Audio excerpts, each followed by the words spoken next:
ده قاروش البطل بتاع فيلمنا، ودي إيشة بطلتنا الجميلة. أما دول فبيكونوا صحابه آل وتيدي. وفيلمنا بيبدأ وقاروش بيصحى من النوم على صوت جرس الباب، ولما بيفتحوا بيلاقي بنت صغيرة قدامه وجواب مكتوب فيه اهتم بابنتك أيها الندل. فبينادي على أصحابه اللي عايشين معاه في نفس البيت وعايزين يعرفوا مين الندلة أبو الطفلة ديت، وهما التلاتة بيتخانقوا مع بعض وكل واحد بيتهم التاني إنها بنته، لحد ما الطفلة بتفضل تعيط وبتكون جعانة جدا، وهم قاعدين قدامها وعمالين يفكروا هيعملوا إيه. فبيروحوا للتلاجة لكن ما بيكونش فيها أكل أطفالي خالص. فبيقرر قاروش يروح السوبر ماركت وبيخلي الناس تساعده علشان يجيب لها الحاجات المناسبة لسنها. وفعلا بيرجع البيت وهم التلاتة واقفين وعايزين يعملوا الأكل بتاعها، وعلشان تافهين بيفضلوا يلعبوا والبنت تعيط. وفي الآخر بيقدروا يحضروا لها الببرونة بتاعتها، والبنت بتاكل ومش عايزة تشبع، وكل شوية بيعملوا لها أكل جديد، وكلهم بيقولوا البنت دي لو فضلت معانا هتخلص علينا، لحد ما بيشموا ريحة وحشة جدا وبيعرفوا إنها عملتها على نفسها وهي عاملة عبيطة ومش واخدة بالها. وتيدي بيروح يغير لها هدومها وبيكون قرفان جدا، وبيمسك البامبرز بتاعها وفجأة بيتزحلق وبيطير من إيده، وهم بيحاولوا يبعدوا عنه لكن في الآخر بيجي في وش قاروش، والطفلة عمالة بتضحك عليهم وفرحانة. وبعدها بيهتموا بيها جدا وبيدوها الدش الجميل، ومع الوقت بيأكلوها وبيغسلوا هدومها وكل شوية بيغيروا لها البامبرز بتاعها، لحد ما كلهم بيناموا من التعب وهي كمان بتروح في سابع نومة. ولما بيطلع الصبح ما بيكونوش عارفين دي بنت مين فيهم، لأن علاقاتهم النسائية كتير جدا. فبيعملوا قايمة وبيكتبوا كل أسماء البنات اللي عملوا معاهم علاقة، وبيفضلوا يعلوا على بعض في الكلام ومين بيعرف بنات أكتر. وبعدها قاروش بيروح لبنت الكنيسة وبنكتشف إنها بتتجوز، وبيسألها هو أنت خلفتي مني؟ فبتضربه وكلهم بيطلعوا يجروا وراه. ومن ناحية تانية قال بيشوف بنت وبيقولها نفس الكلام، فبتنديله صاحبها وبيخاف جدا وكالعادة بيحاول يهرب منه. وفي نفس الوقت تيدي بيكون زيهم وما بيختلفش عنهم في حاجة، وبيفضلوا هما التلاتة على نفس الحال ومفيش بنت بيقابلوها غير لما بتضربهم. وفي نفس الوقت في بنات بتعيط لأنهم ضحكوا عليهم بعد ما عشموهم بالجواز، وبعدها بيرجعوا البيت ومش عارفين يعملوا إيه، وكل واحد ما بيكونش عايز يهتم بالطفلة.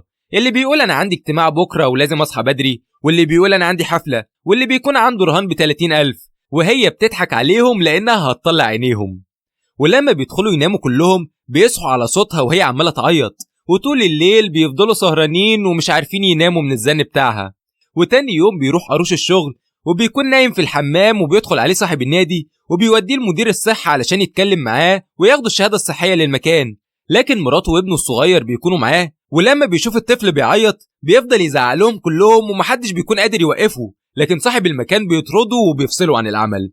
وفي نفس الوقت قال بيراهن ب30,000 على فوز الهند في لعبة الكريكت، وللأسف الطفلة بتفضل تعيط وما بيكونش مركز وبيخسر في الآخر كل فلوسه. ولما بنروح لتيدي بنلاقيه نايم في عيد الميلاد، وبتحاول الأطفال تصحيه علشان يلعبهم لكن بيرفض وعمال بيزعق لهم، وفي الآخر كلهم بيتكتروا عليه وبيدوله علقة محترمة. ولما بيرجعوا البيت بيحكوا كل المشاكل اللي حصلت لهم بسبب الطفلة، فبيقرروا لازم يتخلصوا منها في أسرع وقت. فبياخدوها وبيروحوا يحطوها قدام باب كنيسة وبيسيبوها لوحدها، وبعدها بيسهروا في كباريه وبيحتفلوا براس السنة، لكن بيلاقوا الدنيا بتمطر. وفي الوقت ده بيكتشفوا إن البنت ممكن تموت من المية، فبيطلعوا يجروا وبيحاولوا يلحقوها قبل فوات الأوان، لكن بيوصلوا متأخر وبيشوفوها وهي غرقانة وفاقدة الوعي بتاعها. فبياخدوها للمستشفى وعايزين ينقذوها من الموت، والدكتور بيحاول يعالجها وبيعمل لها صدمات كهربائية. ولما بيخرج بيقول لهم للأسف الطفلة مش هتعيش لأن الرئتين اتملوا بالمية.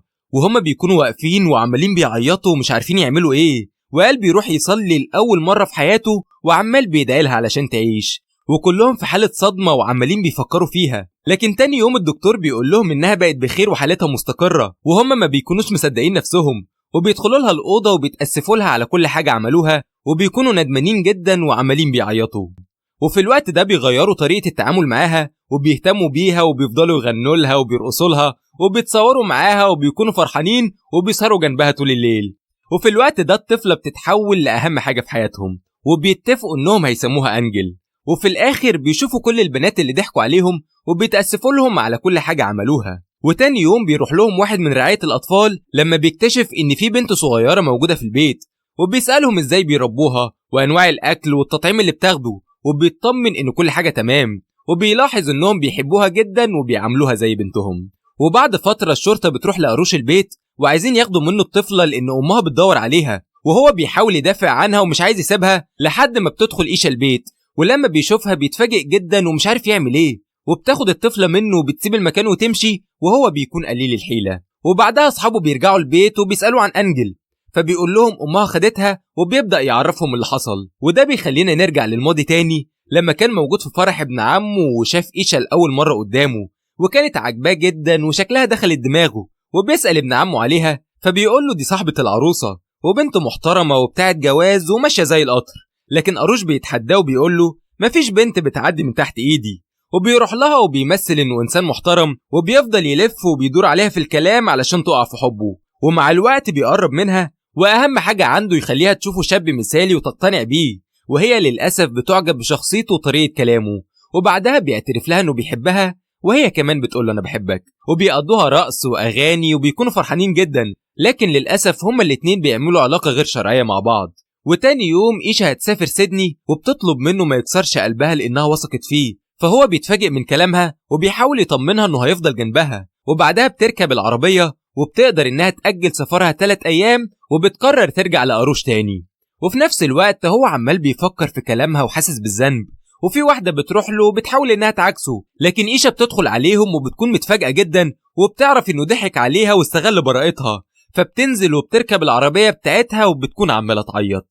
وبعدها بنرجع لوقتنا الحاضر، وبيقول لأصحابه إنه حاول يوصل لها لكن هي اختفت ومش عارف مكانها، وبيطلبوا منه يرجع أنجل لأنهم هم اللي ربوها في الوقت اللي أمها كانت سايباها وما تعرفش حاجة عنها، وهم التلاتة بيتفقوا إنهم هيرجعوها تاني. ومن ناحية تانية بنكتشف إن الراجل بتاع الرعاية الصحية هو أبو إيشا، وبيطلب منها تسامحه وترجع لأروش تاني، لكن بترفض كلامه وبتسيب المكان وتمشي. وهو بيكون واقف وعمال بيفكر هيعمل إيه، فبيقرر يروح ليهم وبيقول لهم لما إيشا ولدت خدت بنتها وحطيتها قدام بيتكم، لكن لما تعبت وجات لي أزمة قلبية حاولت أكفر عن ذنبي وقلت لها بنتك عايشة. وبعدها بيترجى أروش يرجع مراته وبنته تاني، وهو بيوعده مش هيخليهم يبعدوا عنه.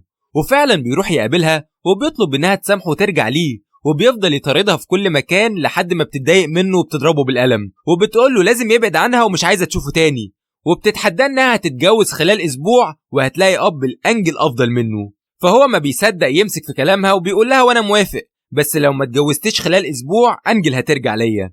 وفعلا بيكتبوا الاتفاق وكل واحد بيمضي عليه، وبعدها بيرجع لأصحابه وبيحط خطة معاهم علشان يخلوا ال7 أيام يعدوا من غير ما إيشا تتجوز. وفعلا تاني يوم قال بيتنكر وبيعمل نفسه عريس وأبوها جايبه لها، وبيمثل إنه إنسان محترم جدا ومثالي، وهي بتكون معجبة بشخصيته وموافقة عليه.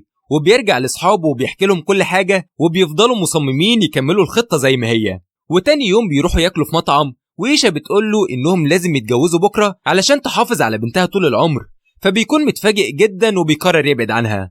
ولما بيكونوا في الملاهي بيمثل إن هو مجنون وتصرفاته غريبة جدا وعايز يرمي سهم على طفل صغير، لكن تيدي بيجي وبينقذه في اللحظة الأخيرة، والأطفال بتجري عليه وكلهم بيحبوه، وإيشا بتكون شايفة كل حاجة. وبعدها بيبدأ يتعرف عليهم وبيقرب منهم. وتاني يوم بيروح لهم البيت وبيعرف إن أنجل تعبانة، لكن بيلاقي نفس الدكتور اللي أنقذ حياتها قبل كده في المستشفى، وبيقول له ما تخافش، المرة دي حالتها مش خطيرة وهتفضل عايشة. وفي الوقت ده إيشا بتكتشف الحقيقة وبتكون متفاجئة جدا وعمالة تعيط ومتضايقة لأنهم بيضحكوا عليها وعايزين يبعدوا أنجل عنها، وبتقول لهم أنا هاخد بنتي وهسافر ومحدش هيعرف مكاني.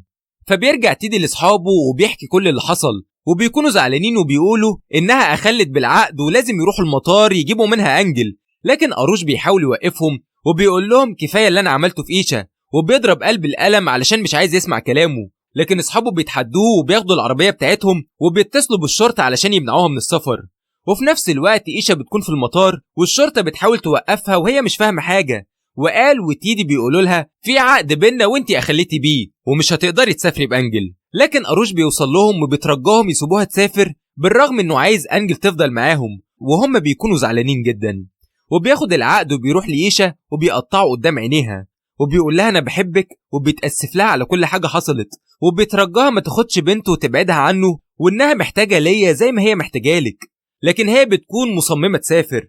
وبيروح لأصحابه وبيقول لهم أنا خسرت نص عيلتي ومش عايز أخسر النص التاني، وهم التلاتة زعلانين ومش عارفين يعملوا إيه. لكن أنجل بتنادي عليهم وبتقول دادا، فبيجروا عليها وما بيكونوش مصدقين نفسهم وعمالين بيعيطوا. وإيشا كالعادة بتبعد بنتها عنهم وبتاخدها وبتروح تركب الطيارة وهم مفيش بإيديهم حاجة يعملوها. وبيرجعوا البيت وكلهم بيفكروا في أنجل، ولما بيرن جرس الباب بيفتح أروش وبيلاقي أنجل موجودة قدامه وبيكون فرحان، واصحابه عمالين يحضنوها ومش مصدقين إنها رجعت تاني. وفي نفس الوقت إيشا بتقول لأروش أنجل محتاجة لينا إحنا الاتنين، وإنها لسه بتحبه وما كانتش قادرة تنساه. وبعدها بيفضلوا يعيطوا وبيكملوا حياتهم مع بعض.